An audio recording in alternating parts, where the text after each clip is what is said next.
Hello and welcome back to Life Blowout Prevention Project. My name is Ania Grimone and I'm your host. And today I want to talk to you about decreasing stress in your life by learning how to complete stress cycle. What do I mean by that? Stress was designed to save your life. When we are faced with danger, we have one of three default responses: fight, run, or freeze. Fight and run are sympathetic nervous system responses. It's the message of go. There's a danger, you got to do something, you're going to fight it, you're going to run it, you're going to survive, and then you're going to go back to being safe. It's an action mode. The third one is freeze mode. When we feel that we cannot run away, we cannot fight the danger, so the next best thing is to try to play dead, and hopefully the danger will go away.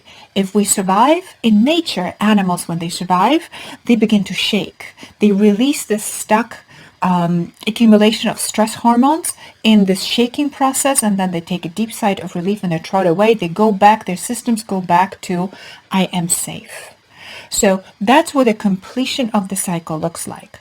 But in our world, very often expressing your stress, expressing your anxiety, expressing whatever it is, however you manifest, however you show stress, it's not socially acceptable. It's not okay to feel the feelings. It's not okay to express the feelings.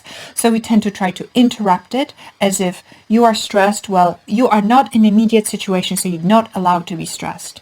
Or we self-inhibit because we go amongst people and family and friends, and we do not want to tell them and show them how we feel. So what that does, it causes as a trapped stress response that never has a chance to complete. So we carry that both physical and emotional response to a trigger over days and weeks and months on end. So the best way to approach it and the best way to allow the body to complete the response so that we can go back to the healthy, calm, rest and digest, heal, repair, regenerative, parasympathetic mode is to allow the stress cycle to complete. How do you do that? You don't feed it and you don't interrupt it. So you take your foot off the brake, trying to distract, trying to reason yourself out of it, trying to medicate it. So you take off your brake, but you also take off the accelerator. So when something stressful is happening, you don't keep turning it and feeding it and making this person wrong and the situation wrong and trying to kind of victimize yourself in this whole process or blame somebody in this process, which then fuels the fire of the stress response that just becomes a runaway thing. So to summarize, take the foot off your brake, take the foot off the accelerator, allow the stress cycle to complete, and then you will go back to feeling good again.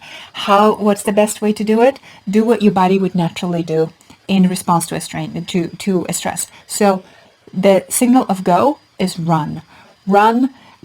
Exercise, punch a pillow, scream, do something that will release this accumulated energy in you. If you get a signal of freeze, which often means shutdown, depression, lethargy, withdrawal, then what you need to do is you need to ask yourself, what do you need? And go and do it. It could be sleep, rest, sit down with a book, allow the cycle to come down to a full stop. Tell me how that goes, practice, and I hope less stress for you. Join you for the next episode of Life Blowout Prevention Project. Share and subscribe, and I will see you next time.